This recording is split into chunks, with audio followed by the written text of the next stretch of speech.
금융위원장입니다. 금융안정반 보고드리겠습니다. 먼저 국내 금융시장 동향입니다. 주식시장의 경우 코스피는 미이란 협상 지연 상황임에도 불구하고 반도체 수출 급증, 그다음에 1분기 GDP가 대통령께서 말씀 주신 대로 5년 6개월 만에 최고치를 기록하는 등 경제지표 호조, 그다음에 견조한 기업 실적과 계속되는 기업 실적 기대감 등으로 역대 최고치를 경신하고 있습니다.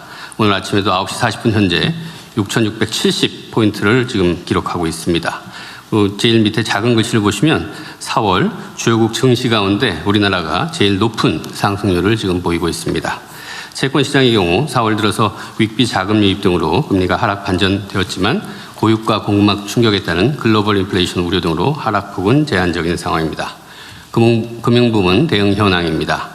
관련 상황을 면밀히 모니터를 하면서 민생과 실물 경제 양 측면에서 현장 애로 해소에 실질적인 도움이 될 수 있는 다각적인 금융 지원 노력을 하고 있습니다. 정책금융 지원 프로그램의 경우 당초 25.6조 원이었는데 기업은행에서 중동상황 특별지원 상품을 추가 마련해서 3천억 원을 더 얹어서 25.9조 원으로 늘렸고요. 이 중에서 4.9조 원이 지금 원활히 집행되고 있습니다. 은행권에서는 피해 기업들을 대상으로 16.6조 원 지금 지원하고 있고요. 특히 지금 석유화학 기업들이 원활한 납사 수입 지원을 이제 금융에서 잘 뒷받침을 해줘야 되는데요. 수입 단가가 올라가기 때문에 수입 금액이 커집니다. 그래서 수입 신용장 한도가 괜찮은지 저희들이 선제적으로 한번 봤고요. 일단 일부 기업 같은 경우는 한도 소진율이 한 80%를 초과해서 이런 부분은 금융권 공동 지원 체계를 구축해서 한도 상향을 신속하게 저희들이 지원해 주기로 했습니다. 그리고 금융업권별 국민 체감형 상생과제도 계속해서 추진 중입니다. 차량 오부제에 참여하시는 분들에 대해 자동차 보험료를 할인해서 깎아드리는 이 특약 같은 경우 어제 발표를 했습니다. 그래서 어제 국회에서 중동전쟁 경제대응 특별위원회, 그다음에 손해보험협회, 그다음에 금융위원회 다 같이 모여서 그 내용을 확정을 했고요. 약 1,700만 대가 특약의 혜택을 볼 걸로 예상을 합니다. 할인율은 연 2% 정도고요. 4월 1일부터 수급해서 적용이 되겠습니다. 그리고 화물차 할부원금 만기 연장 상환유예 같은 경우도 지금 누적적으로 한 1,464억 원 지원된 상태입니다. 그리고 중신용자 등 어려운 계층에 대해서 위기 극복 지원을 저희들이 뒷받침하기 위해서 더 낮은 금리로 더 많이 중금리 대출 공급할 수 있는 방안을 어제 제 주제로 포용적 금융 대전환 회의를 통해서 발표를 했고요. 금년에 31.9조 원 공급하기로 했습니다. 그리고 금융 시스템 안정을 위해서는 채권 자금 시장 안정 프로그램 3.5조 원 원활히 집행되고 있고요. 계속해서 금융 지원 노력 등을 강화해 나가도록 하겠습니다. 이상 보고 마치겠습니다. 네. 금융위원회 고생 많으시고요. 이게 금융위원회에서 어쨌든 금융 시스템을 정비를 해서 주식시장이 지금 정상화되고 있는 큰 효과가 나타나고 있는 거예요. 근데 지금 계속 좀 주식시장 정상화 조치는 계속돼야 될 텐데. 맞습니다. 네. 우리 정책실하고 지금 준비하고 있는 건 언제쯤 제가 볼 수 있습니까? 예. 법률 부분하고요. 또 뭐 거래소 자체 구조 개혁하고 있는 건 두 가지 또 좀 더 사전에 좀 이렇게 예. 이렇게 가버넌스 이런 문제도 있고 그래가지고요. 준비해서 보고 드리겠습니다. 이제 큰 돌을 몇 개 집어낸 수준인데 이제 잔돌을 집어내야 될 거 아니에요, 그죠? 섬세하게. 작아 보이지만 그런 것들을 다 시정을 하면 조금씩 개선이 되니까요. 여전히 우리 시장이 다른 나라에 비하면 많이 저평가되어 있는 상태죠.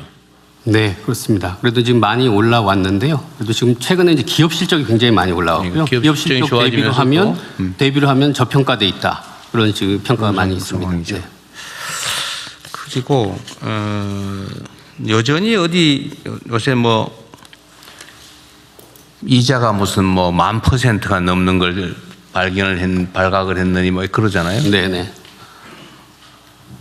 그거 지금 이자를 뭐 10,000% 넘게 받고 이건 단속은 경찰이 하고 있습니까? 예, 경찰에서 주로 단속. 경찰에서. 예. 원래 이게 각 지방 정부의 특사경들이 제가 경기도 있을 때는 꽤 많이 제가 경기도 공무원들이 단속을 많이 했는데 지금 다른 단위에서는 이 불법 사채 단속 안 하나요? 금감원에도 단속이 되나요? 단속하고 있나요? 금감원? 조사건이 없다고 그랬나? 네네.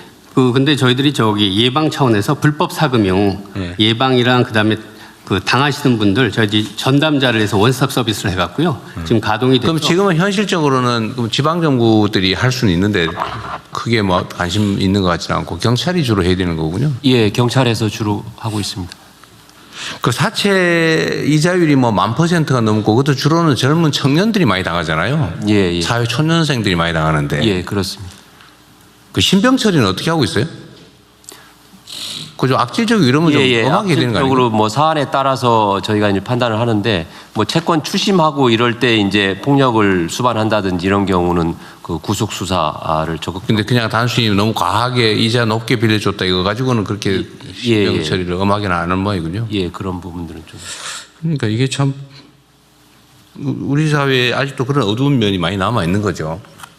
근데 이 결국은 이 제도 금융에서 이걸 충분히 커버 못해서 생기는 일이라고요. 50만 원 빌리는데 뭐 50만 원 빌리면서 선이자 20만 원 띄고 30만 원 주고 뭐 한 며칠 2, 3주 지났더니 뭐 100만 원 돼 있고 막 그러잖아요. 다시 또 100만 원 빌려주는 걸로 바꾸면서 또 선이자 한 30만 원 띄고 뭐 띄고 해가지고 한 30만 원 주고는 100만 원 만들고 이 짓 해가지고 지금 올라가는 거 아닙니까? 근데 그 30만 원, 50만 원 뭐 그게 있는 사람 입장에서 보면은 적은 돈이겠지만 없는 사람은 그거 없으면 죽을 지경이라서 그렇게라도 하는 거잖아요. 근데 그 부분을 어떻게든지 좀 커버를 해줘야 되는데. 네네. 그래서 지금 일단 정책 서민금융에서 서금원 통해서 하는 게 있고, 그다음 민간도 제가 말씀드린 중금리 대출, 세망홀시에서 민간 시장에서 스스로 소화할 수 있는 거 하고, 대통령 말씀 주신 그 청년들 대상으로 하는 청년 미래이음 대출했더니 그게 지금 하루에 1,700건이 지금 신청이 될 정도로 굉장히 지금 활성화돼 있어서 소액을 저리로 무담보로. 네, 무담보입니다. 신용 없이 미래 상환 능력만, 미래 상환 의지만 보고 저희들이 하는 청년 미래이음 대출을. 그래서 제가 전에도 한번 말씀드렸는데 이게 우리는 이제 지원 그냥 무료로 주는 거 아니면 빌려주는 거. 빌려주는 건 반드시 받는다. 그냥 주는 거. 반드시 받는 빌려주는 거. 이 두 가지만 보통 생각을 하잖아요. 그런데 우리 중간쯤에 예를 들면 한 50%는 못 받을 경우 결선 처분한다. 50%만 받아도 된다. 라고 하는 영역의 정책도 만들면 효율적이지 않나요? 맞습니다. 그래서 저희들이 하는 게 청년 미래이음 대출 같은 경우는 미소금융을 통해서 전통적으로 그냥. 근데 그런 거를 하면 어디 일부 언론에서 뭐 50%를 떼어 먹혔느니 뭐 이렇게 비난을 하니까 웬만하면 그런 정책을 안 하려고 하는 거죠. 근데 이제 미소금융은 어떻게 보면 굉장히 사례 상담이라든지 이걸 통해서 굉장히 깊게 들어가기 때문에 오히려 그런 측면에서는 손실률이 더 떨어질 수도 있습니다. 아니, 저는 제 말을 좀 드리는 건 손실률 떨어지는 거 자랑하지 말자 그 말이에요. 악착같이 받자 이게 아니고 결국은 재정이라고 하는 게 우리가 연간 국가 예산으로 한 700~800조 원을 쓰는 거잖아요. 700~800조 원을 매년 쓰잖아요. 앞으로 계속 늘어나겠죠. 그중에 예를 들면 사람들한테 빌려주는 거에 대해서 예를 들면 2차 보전을 하거나 뭐 보증을 해주거나 이렇게 하는 지출도 있고 그냥 이렇게 지출로 해서 지원해 주는 것도 있는데 그것도 어쨌든 수백조 아닙니까? 그중에 조금만 떼가지고 한 반쯤은 떼어 먹기에도 괜찮은 그런 정책을 하면 반을 원래는 돌려받는 것도 이익이라고 생각할 수도 있는데 이걸 나쁘게만 생각해가지고 왜 떼어 먹히냐 하지 말았어야지 이렇게 하니까 지금 그 중간 영역의 정책을 못 하잖아요. 그 비난이 두려워서. 저는 이게 포퓰리즘이라고 생각하거든요. 비난을 받더라도 그게 재정을 효율적으로 쓰는 길이잖아요. 그냥 무료로 주는 것보다는 무료로 주지 말고 받을 수 있는 데는 되돌려 받자. 이거 안 되는 건 그냥 지급하는 걸로 하고. 이 영역도 우리가 발굴을 해놔야 되지 않냐. 그래야 이 불법 사채 업자한테 걸려가지고 실제로는 100만 원밖에 못 썼는데 빚은 500만 원 돼 있고 이런 걸 막을 수가 있잖아요. 맞는 말씀입니다. 그러니까 불법 사금융 예방 대출이라고 지금 저희들이 아무것도 안 보고 100만 원 빌려주는 거 있거든요. 네. 근데 그런 부분에 대해서 아무래도 손실률이 높게 나타나죠. 근데 그걸 보고 어떤 분들은 손실률이 너무 높다고 그러는데 말씀하신 대로 거기서 저희들이 구해낸 그 70% 이분들 같은 경우 만약에 그런 제도가 없었으면 다 불법 사금융으로 가서 범죄화되고 더 악화되기 때문에 그 잃어버린 30이 중요한 게 아니라 저희들이 막아낸 그 70 그 30을 통해서 그렇죠. 100명을 저희들이 막아냈다. 그렇게 그래가지고 신용불량 돼버리거나 이래가지고 애들 직장도 못 구하고 이러면 이제 기초생활 수급 지원을 하든지 뭐 실업수당을 줘야 되든지 정부 재정이 훨씬 더 많이 들어간단 말이에요. 그러니까 그 부분의 중간 영역에 좀 뭐라 그럴까 그 회색 정책이라고 그럴까? 지원도 아니고 대출도 아니고 지원이기도 하고 대출이기도 하고 이런 것도 필요하겠다는 생각이 듭니다. 기재부 기획예산처도 좀 그런 고민을 해보면 좋겠어요. 혹시 뭐 말씀하시죠. 사금 관련해서 한 말씀 드리면 네. 이자 제한법상 이자의 상한으로 인해서요. 네. 손실률이 큰 그러니까 저신용 대출자들이 높은 금리로 그 돈을 빌릴 수 있는 시장이 사실상 막혀 있는 상태입니다. 그것 때문에 지금 불법 사금융이 여전히 활개치고 있는 상황이고요. 현실에서는 불법 사금융을 운영하는 사람들을 추적하려고 해도 요즘에는 비대면 대출이 많이 이루어지기 때문에 그 인터넷이라든지 다른 통신 수단을 이용해서 대출을 받고 그렇기 때문에 그 불법 사금융을 실제로 운영하는 사람들에 대한 추적은 상당히 어려운 것이 네. 현실입니다.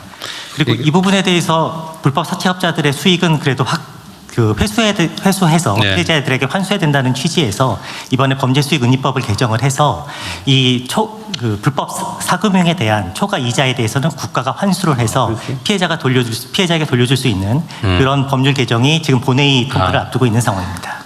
잘 준비하십시오. 그럼 잘 하셨네요. 여하튼 뭐 경찰이 잘 알아서 하겠지만 원래 이 사채업자들이 길바닥에다가 이렇게 명함형으로 던져서 집집마다 뿌리잖아요. 예. 지저분하게. 요새도 그런 거 많죠. 예, 요즘도 그렇습니다.